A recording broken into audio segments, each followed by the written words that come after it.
it's Rick. I'm going to show you how I store my comics. I'm sure you have your own way. Everybody has theirs. What I do is, let's look over here at this box of comics I have. So in this long box, like everybody, I put these labels on here, and I store my comics in these, bags and boards like everybody. I put a little label on the back. So this one says first cover, second Rocket Raccoon, formerly Rocket Raccoon, May 1982, Bill Mantlo, Al Milgram's got a little first there, stored under my Hulk. Put it in here. I use, on the back of these books, I use Scotch wall safe tape. I don't ever get the resealable books because I don't like them.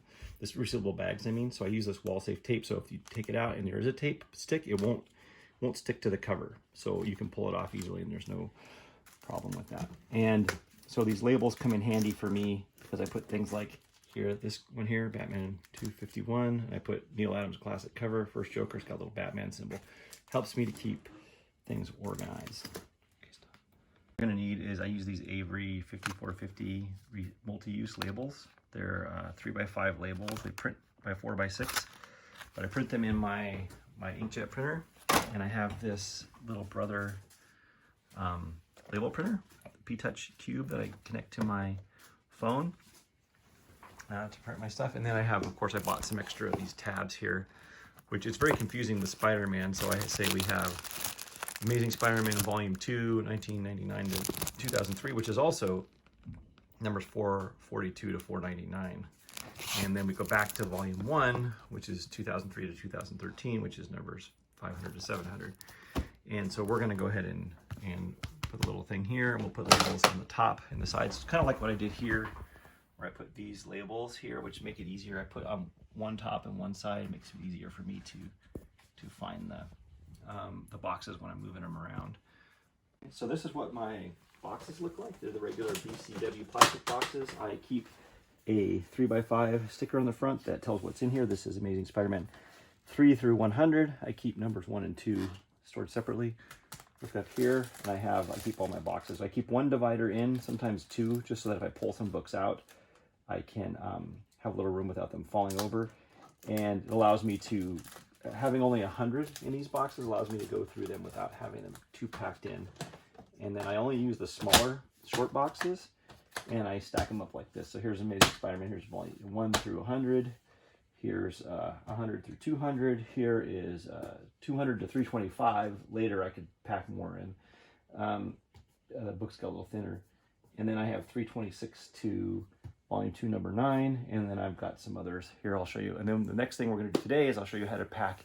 We're going to do numbers 451 to 675, and I'll show you how I do that.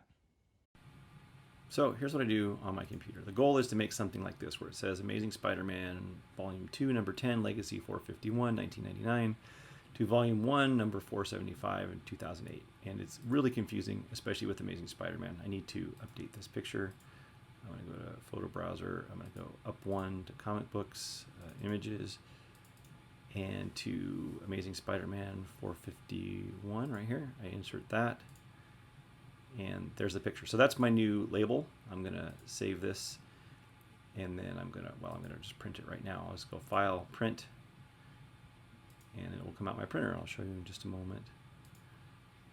But while that's going on, I'll show you where I get the information to make sure I'm doing everything correctly. So what I do is I go to, the first place I go to is coverbrowser.com, and I get my covers. So I go back here to Cover Browser, and I select Spider-Man, and then they'll have a Spider-Man 1999 for Volume 2, and I scroll down and I just get the one I want. I right-click and I save it.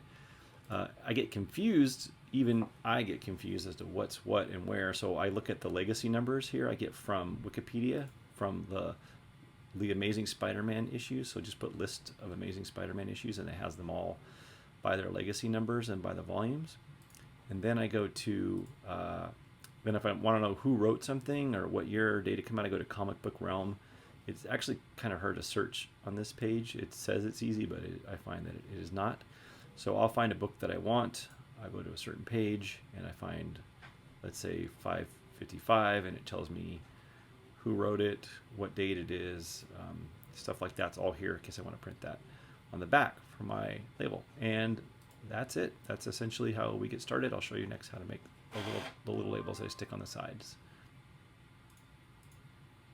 Okay, so what I do is I just take this and I cut it out into the size of 3x5 with my scissors, and I will slide it into the box here in a moment.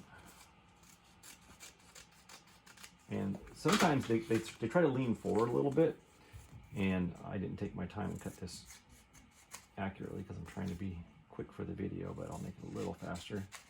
So what I often do is I take my pocket knife and I'll take some of I'll make a little mark on the back here, and that'll allow me to peel the top part of this away. Of course, it's not happening right now. There we go. And so it gives me like an adhesive part of this. So I just make a little score mark, and it allows me to peel that off, so that when I slide it in here, I can slide this through this tab, which is of course too wide to fit in here. I didn't cut it accurately. And then I slide it in here. And now the top of this, which had a label, I don't peel the whole thing because it's very hard to stick in. I just push it back like this, and I smooth it out, and then there that is. And it says Amazing Spider-Man Heads. And we'll make one for the other side that shows what the last comic is too. The thing I want to show you how to do is use this P-Touch thing, and we'll make that right now.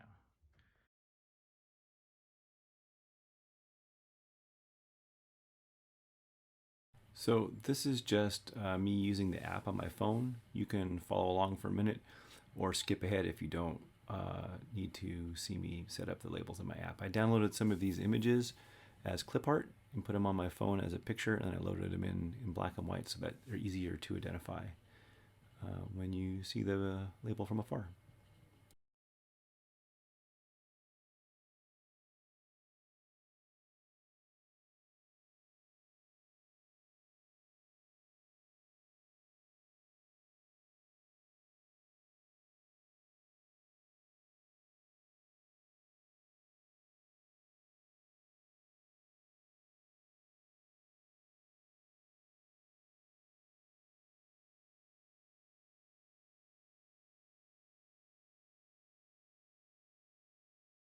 So here they are. This is the stuff coming out here, and it'll just gives you, if you set it up correctly, it gives you these little lines that show you where to cut it with scissors to make it completely even.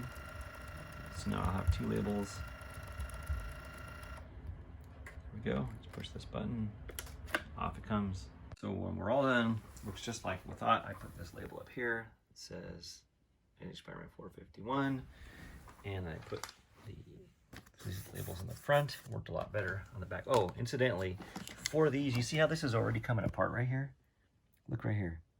These come apart like a lot, actually. And so one thing I've started doing was I put tape on a lot of the corners. I didn't do it on this one yet because I had just barely assembled this.